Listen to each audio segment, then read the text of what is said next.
guys have impressed me, and I know them. Great. I'm Joanne. I'm a care manager.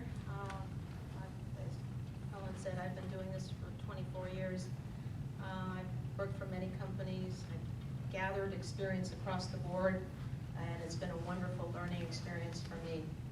I'm really a geriatric care manager, but now I'm working for THIPA, which is care management, but in a little bit different form.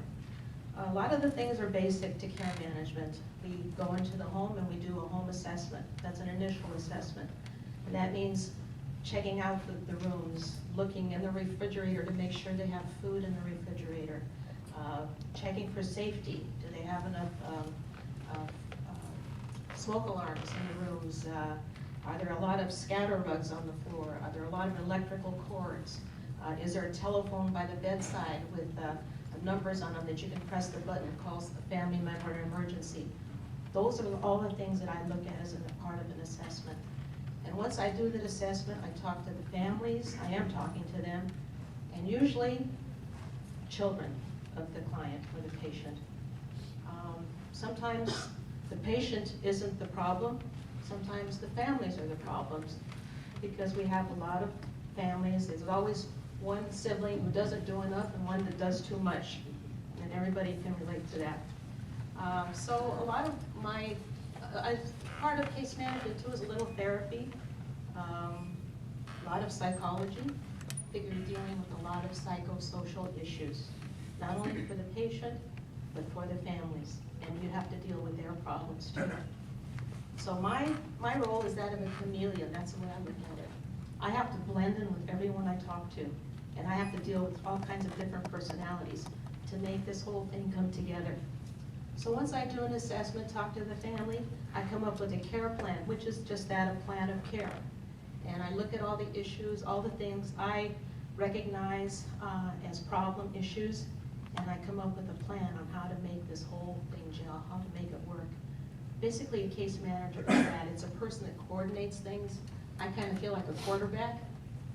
I deal with my colleagues in different ways. We all come together and put together the perfect plan for this person. So that is what the role of a case manager is. It's knowing resources. It's knowing where to go to get help. I'm the first person to admit, if I don't have an answer for you, I'm going to find it. I start making a call to Farrah, or many times to Judith, or Janet, and we help each other. And that's the best thing about being colleagues. We network with each other, and we get through this whole thing together. So case manager kind of is the glue, kind of puts the whole puzzle together, and we come up with a perfect plan for this perfect family. Now every plan is different. Every person is specific. So we come up with different plans for different situations. So that's what a case manager does. All right. Some questions. You mentioned that home care is not a regulated industry. So who supervises, and this would be for both non-medical and medical, who supervises the person that comes into your home? How do you know that they're doing what they're supposed to do? Very, very good question. And I will say that medical, the skilled piece, which is what Janet does, is definitely regulated by the state, because you're dealing with nurses and physical therapists, and that is regulated. Essentially, and I guess I'll just kind of backtrack and start off by saying there's 3 basic ways that you can go about hiring a caregiver to come into your home and take care of a loved one. The first one is to do a private hire. And there's pros and cons to all of these, so I'll just kind of run through them. But the first is to do a private hire. This is, somebody down the street or somebody from your church, might be in a position to be able to help out mom or dad, or, although I don't necessarily recommend this, some people could act on Craigslist, or there's various ways that you can go about getting a private hire.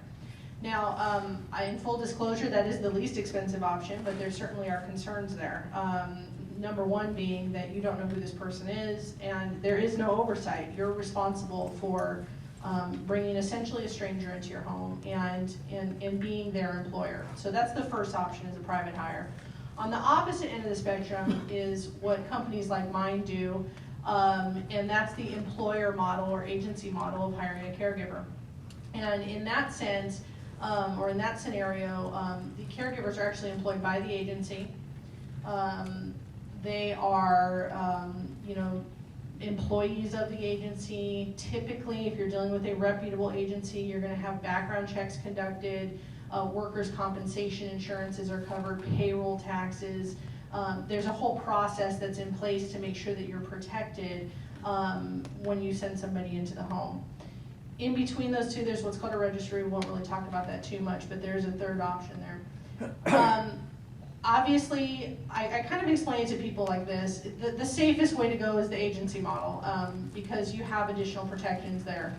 Admittedly, it's not the least expensive option, so some people can't do that. But under the agency model,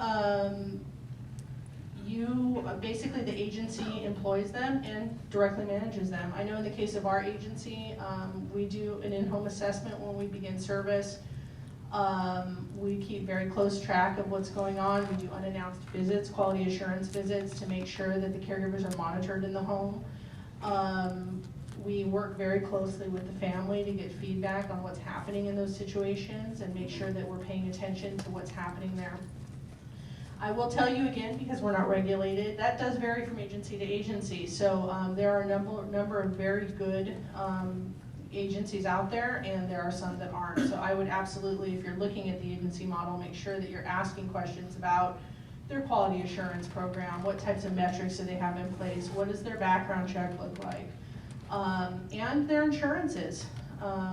There's no guarantee that they have insurances either, which is a problem if that person slips or falls in your home. So I guess I'm throwing a lot of information out there, but as far as the actual day-to-day management, typically if you're dealing with an agency model like my company, you're going to be able to let the agency deal with discipline issues. If there's a personality conflict between your parent and the caregiver, thankfully you're not the one that has to sit and say, hey, mom doesn't really get along with you, we're gonna make a change. You can let the agency kind of deal with that and deal with the logistics of that. So those are all kind of some of the advantages of going that route. I'm not sure I answered your question, but hopefully that helps. What makes for a good fit between the older adult who's being cared for and the person who, this person has physical contact. This is a hands-on, it's very personal, it's very intimate. Yes. What makes for a good fit between a care provider and the older adult? I think, there's a number of things there. I think first and foremost, when we're hiring, one of the things we're looking for is somebody who sees the care recipient, the older adult, as who is this person, not who was this person. And that's a big distinction. I think that a lot of society in general kind of might look at somebody who's 90, 95 years old and go, oh, their best years are behind them, and treat them like not with as much dignity. And I think that that's something that X factor is something that's very, very critical to start with. Certainly from a background checking process, abuse is an issue, unfortunately. I think all of us are active in what's called the Keep Safe Coalition to educate people about the dangers of elder abuse. It certainly happens. It's something we all take very seriously and work towards fighting against that. But certainly, I guess the foundation is to know that this person is not a criminal that's coming in to take care of mother, because like you said, it really is an intimate type role. Beyond that, where the magic happens is personality fit. And, I think that most good agencies are gonna look at, sense of humor, and just look at cues when you're in the home. You can pick up a lot of things about an individual and what they're passionate about, and what books they have on the shelf, and their life story is going to allow you to take that information and really play matchmaker. I think good agencies, they play matchmaker. It really is. There's this magic that happens when it works.